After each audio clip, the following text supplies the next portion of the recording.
Imagine Baghdad, Iraq, 1899.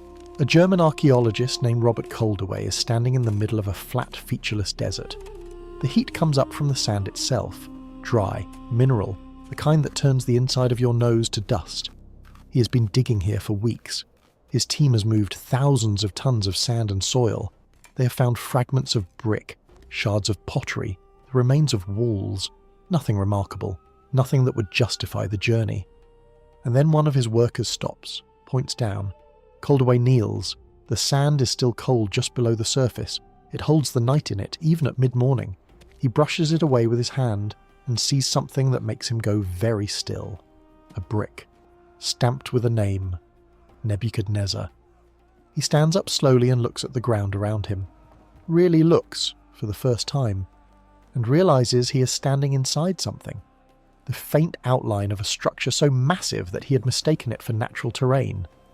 91 meters on each side, he has just found the foundations of what may have inspired the Tower of Babel, and what he discovers over the next 18 years of excavation will rewrite everything you think you know about one of the most famous stories ever told.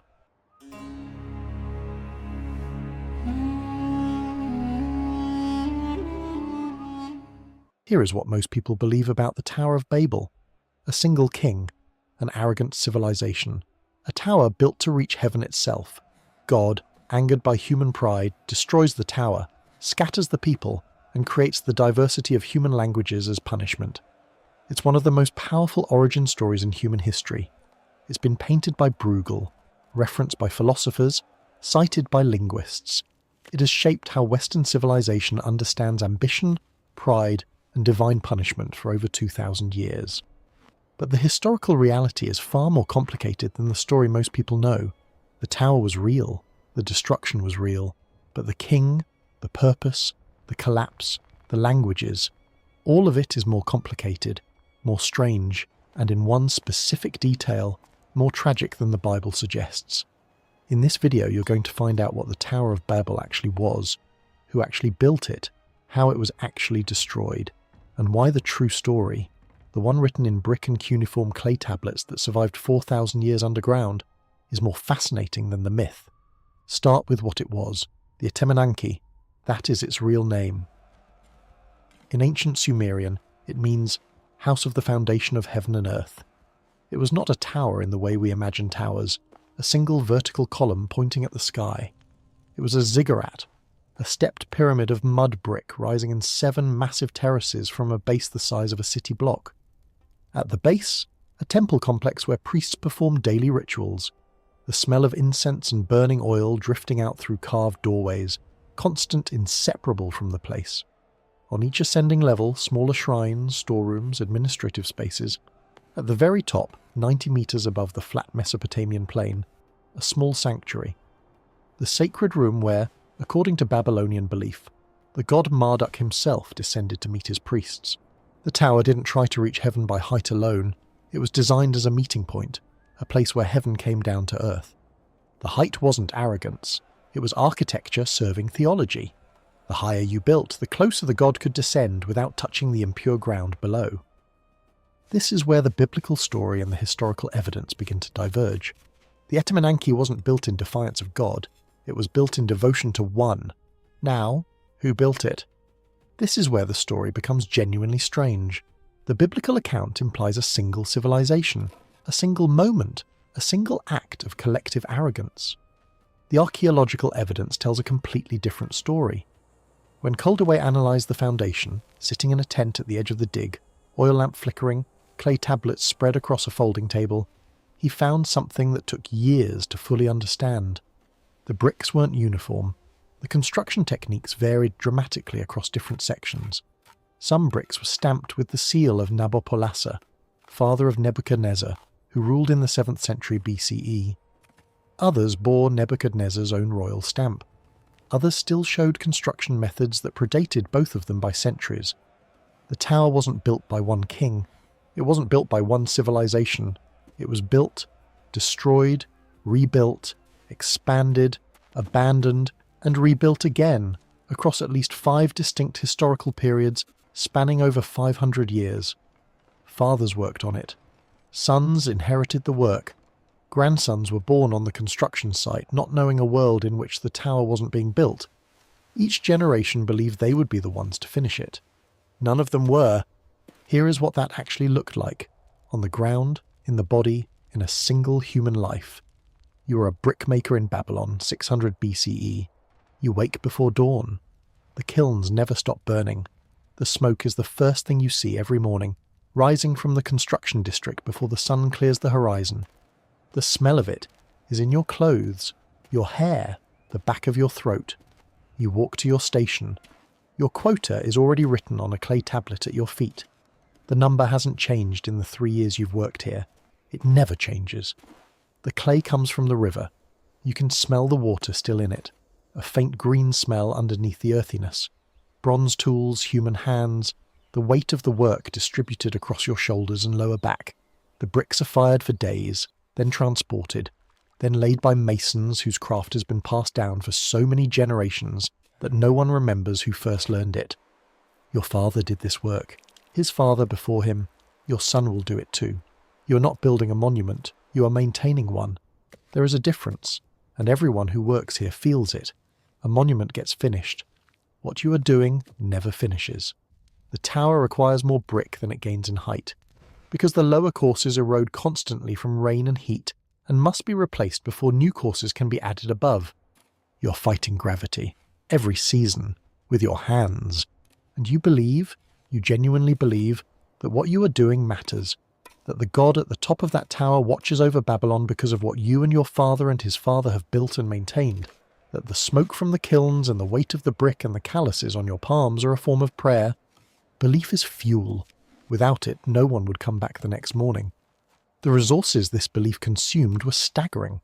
Historians have calculated, using clay tablet administrative records that survived, because Babylonians documented everything, that the Etemenanki at its peak required the labour of tens of thousands of workers. The stone for the foundation, stone doesn't exist naturally in the flat river plain of Mesopotamia, was transported on sledges from quarries weeks away. The brick alone consumed forests from distant regions. Those resources could have built walls around Babylon 3 times over, could have irrigated the surrounding farmland for generations, could have paved roads connecting the empire. Instead, they went upward. The city remained vulnerable. The tower grew. Everyone felt the imbalance. No one stopped building. Because the tower wasn't just architecture, it was proof that Babylon existed, that Babylon mattered, that Babylon's god was powerful enough to deserve a house that touched the sky. You don't stop building proof, not until something forces you to. In 539 BCE, Cyrus the Great of Persia takes Babylon. He doesn't destroy the tower. The Persians make a practical decision. The Etemenanki is too massive to demolish and too sacred to the population to touch without risking revolt. They leave it standing, but they stop maintaining it. And a tower that requires constant maintenance to hold back collapse, left without that maintenance, does exactly what the engineers always knew it would do. It begins to die, slowly, over decades. The upper courses crumble first. The brick, no longer replaced, erodes. The terraces sag. The sacred room at the top, no longer tended by priests, fills with debris and bird nests and the slow patient work of weather. The smell of incense is gone. In its place, old stone, dry rot, the particular emptiness of a space built for presence that now holds only absence. By the time Alexander the Great arrives in 331 BCE, the tower is a ruin of its former self, still enormous, still visible from a day's march away, but broken. Alexander stops when he sees it. He doesn't speak for a long moment. Then he gives an order, clear the rubble, we will rebuild it. His soldiers spend 2 months moving debris, more material than the construction of several of his new cities combined. The foundation is cleared, plans are made to rebuild it. Then Alexander dies. Babylon, 323 BCE.